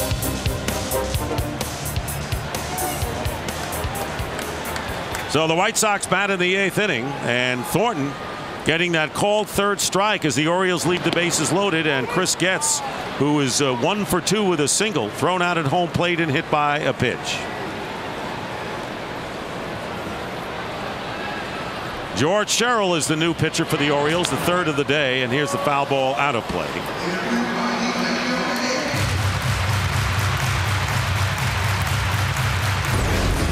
Let's take a look at how the 8th ended. Is it a strike? Is it a ball? A little bit of a tardy call there from home plate umpire Jim Reynolds. But Matt Thornton, thanking his lucky stars, he got that much needed call 3rd with the bases loaded. Big punch out for Thornton as the Orioles with a golden opportunity. The bases loaded and 1 out, and Thornton getting Aubrey Huff on a fly ball to medium right field, and Wigginton pops it up. Melvin Moore in foul territory has the out. So Wigginton, of course, had an opportunity, and of course after he made that error, to open things up for the 4-run White Sox effort in the 5th inning. Yeah, the opportunity was there to atone for a big mistake that led to 4 runs for the Chicago White Sox. And he put a good at-bat on Thornton, but he ended up taking a called 3rd that was a borderline pitch. So a tough day got a little tougher there for Ty Wigginton. And George Sherrill, 39th appearance, hasn't pitched in 6 days, and a foul ball down the left field line. And our in-game box score for the White Sox brought to you by Hyundai. Sednick is the only member of the White Sox starting lineup not to hit safely today, and this is after a 12-8 win last night. It got only 4 runs, but it's been enough. Burley with a terrific pitching performance today. The pitch to Beckham is a ball 1-1. All the runs for the White Sox came in the 5th inning when they strung together 6 straight hits off of Brad Bergeson, and that's held up here in the bottom of the 8th. 1-1 pitch into center field. Charging it is Jones. It'll drop for a base hit. So Gordon Beckham with his 3rd straight hit of the game, and the first White Sox player with 3 hits, 1 out and 1 on in the 8th inning. And he keeps his hands in nicely right here on a fastball in. Catches it off the label a bit. Still gets it out there. And in front, he's a strong young man. Even when you get jammed, he let it travel, let it get deep. He's strong enough to get it out there in front of Jones. His third straight hit, as you said, Dick. And that's the 11th hit for the White Sox. And a pinch hitter coming up now, Brian Anderson. Batting for Dwayne Wise. Right-handed batter against the southpaw Sherrill. And the first pitch is a fastball for a strike. Anderson hitting .235 with 2 homers and 13 runs batted in and 1 for 5 as a pinch hitter. And this kid was drafted and he had that tag of stardom put on him. Just hasn't happened at the big league level for Anderson, and he's ended up, finds himself being the 4th or 5th outfielder here on the south side. White Sox batting in the last of the 8th inning in front of the Orioles 4-1. And trying to inch closer to first place Detroit in the AL Central. That ball is low and it's 2-1. Mark Burley coming off his worst start of the season, giving up a season's high 8 runs in 3 1/3 innings, coming back with a vengeance today for Ozzie Guillen.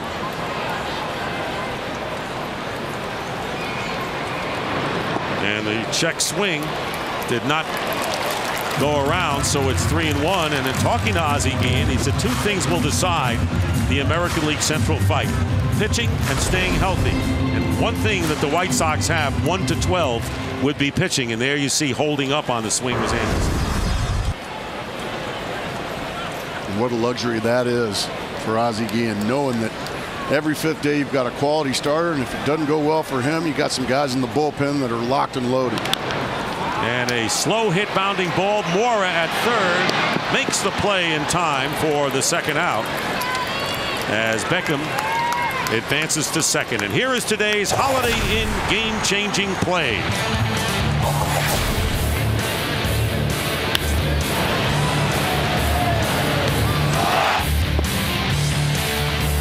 That play right there led to 4 runs in the bottom of the 5th. What would have been nobody on and 2 outs. That ended up being a runner on 2nd, 1 out, and that opened the floodgates to a 4-run inning. Brad Bergeson just couldn't get around it.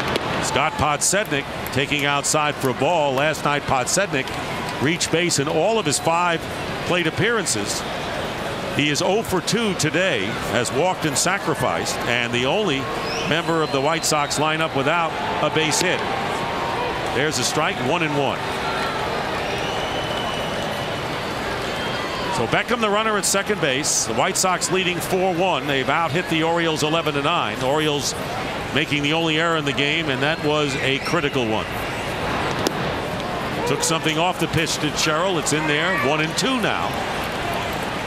Pretty breaking ball there. And that one just locked up Podsednik. So here's George Sherrill, who comes in with the 5th most saves in the American League, tied with Bobby Jenks of the White Sox, and just getting some work today as Podsednik chases and strikes out to end the inning. We go to the Oriole 9th inning with the White Sox up.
with 20 saves, tied with Bobby Jenks, who's in.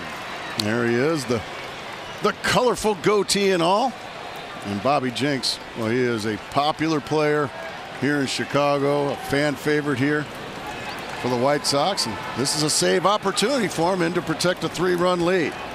Earned a save in his last appearance a week ago against the Minnesota Twins. 20 saves and 22 opportunities, and Melvin Mora leading off, taking ball 1. Mora 0 for 3 on the day. Will be followed by Nolan Reimold and Matt Wieters. White Sox leading 4-1 in the top of the 9th inning. And a fly ball to right field. Jermaine Dye going over toward the corner and can't make it and kicks it around. And Mora will wind up at second. And that should go as a double all the way for Melvin Mora. Well, the wind swirls in this ballpark. He gets a fastball in the middle of the plate and he drives it over to the right side. And Jermaine Dye just couldn't get there. And it falls, and by the time he corrals it, Melvin Mora in with the leadoff double. So Baltimore sure trying to make it interesting here in the 8th and 9th. Yeah, they loaded the bases last inning with 1 out and could not score. Here's Nolan Reimold. Knocked in the only Oriole run with the 2nd inning double, driving in Wigginton. He is 1 for 3 on the day. Has flied out twice since to Dwayne Wise in center field, and now Brian Anderson, who pinch hit for Wise, going on to play center. Here's the 1-0. Missing inside.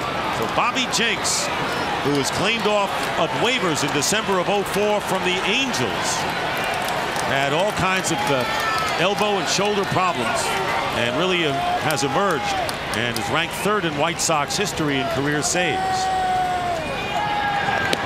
There's a strike, 2-1. When he was with the Angels, he was a guy that could reach 100 miles an hour with the fastball. And then, as you said, injuries derailed him and his Angels career. But boy, what a pickup he's been for the White Sox. 2-1 pitch, and Reimold fouls it away. When we talk about the White Sox pitching, and it may be the best in the division, their biggest hope for the rest of the season, it starts with Burley, right, who rebounded dramatically, and it ends, and the book ends with Bobby Jenks. This is just the way Ozzie Guillen draws it up. Burley, somebody in the 8th, and now Jenks. And there's a line drive, base hit to center field by Reimold. They're going to send the runner, and Mora will score, and it's now 4-2. And that will bring the tying run to the plate. Reimold, with his 2nd RBI, has driven in both runs, and Matt Wieters will come to the plate. It's 4-2 all of a sudden. Still nobody out. Well, Jenks, after 4 fastballs, decides to go with the slider, leaves it up and out over. And Reimold just drills it right back up the box, and just like that again, here comes the tying run to the plate. And this Oriole team, young team, and you want to know why they're improved and why they're going to blossom in the next couple of years. Clawing and fighting. And they've done it here, and a big cut and a miss by Matt Wieters, strike 1. Yeah, they've had some friskiness to them today. These guys have kept battling and battling. That's 11 base hits now, only 2 runs, but that's 11 base hits. So the opportunities have been there, Dick, no question about it. And Luke Scott has grabbed a bat, and he is on deck, will bat for Asturias, and the foul out of play. Boy, Wieters got a fastball right down the middle, thigh high. That was his pitch. Couldn't do anything with it. So instead of taking advantage of a Jenks mistake, he sits in an 0-2 hole. Nolan Reimold, the runner at first. 1 run in, nobody out. 4-2 in the 9th. Fastball, swung on a miss, strike 3. And Jenks just went right at Wieters, got him for the first out. And now it's time for the Mercedes-Benz E-Class attention assist of the game. If you could take 1 out of 2, we'll take this one. And this is Reimold with the throw to the plate, getting Konerko in the 5th inning. Reimold's been a one-man gang today for the Orioles. He's driven in both runs. And he's been terrific in left field. So Luke Scott is coming up to pinch hit for Cesar Asturias. Luke Scott had 11-game hitting streak snapped last night, and Jenks blows the first pitch by him. Yeah, after overmatching Wieters on 3 fastballs, he comes right out and throws a fastball right by Luke Scott for strike 1. Luke Scott, arguably the best hitter on this team at .298, 18 homers, 51 runs batted in.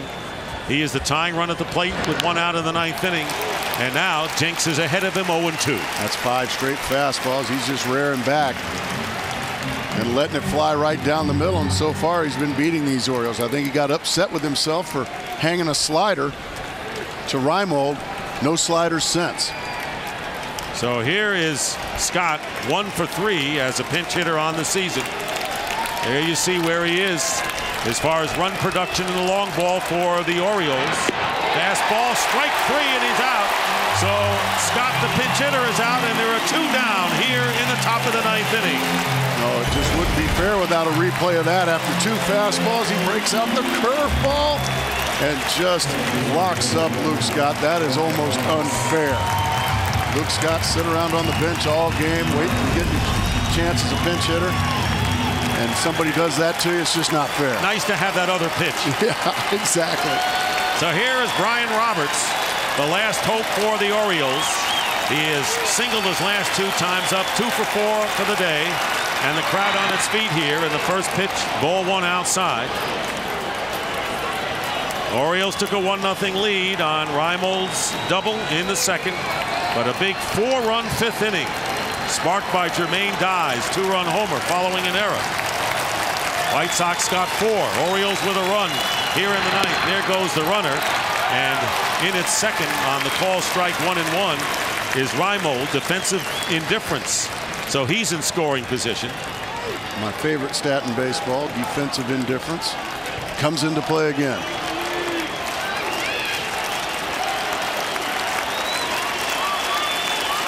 One ball, 1 strike, 2 out. Runner at second.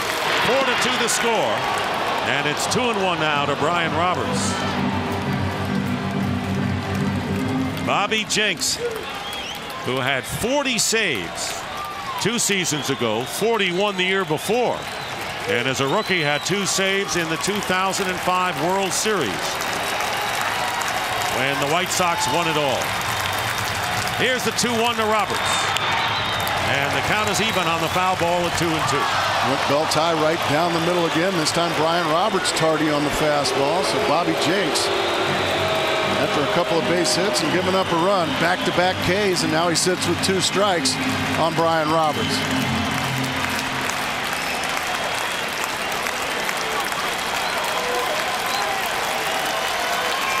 So the White Sox trying to wrap up another one.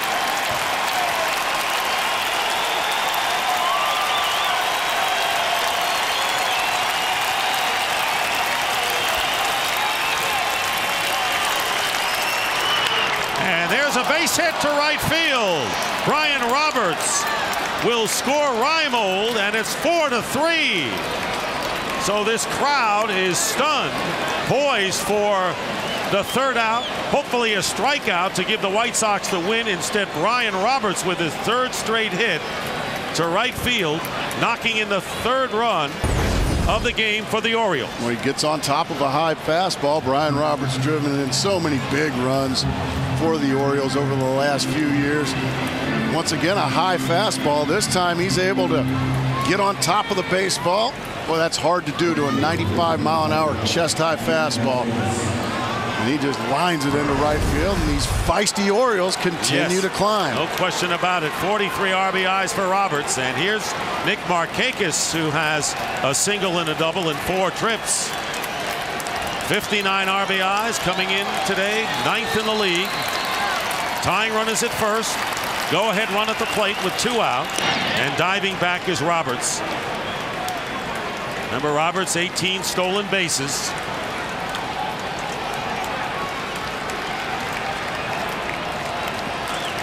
Markakis is 1 for 5 against Jenks.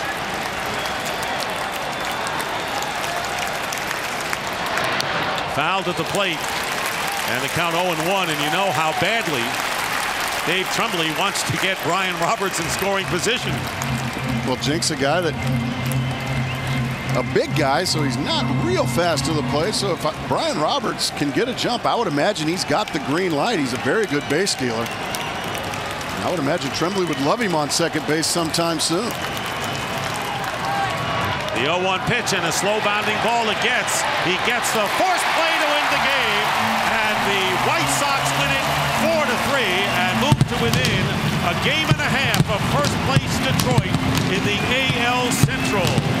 So Bobby Jenks gets the save and holds off the Orioles' threat. They get a run, and the White Sox win it by a score of 4-3 as Burley wins his 10th game. Final score 4-3, and after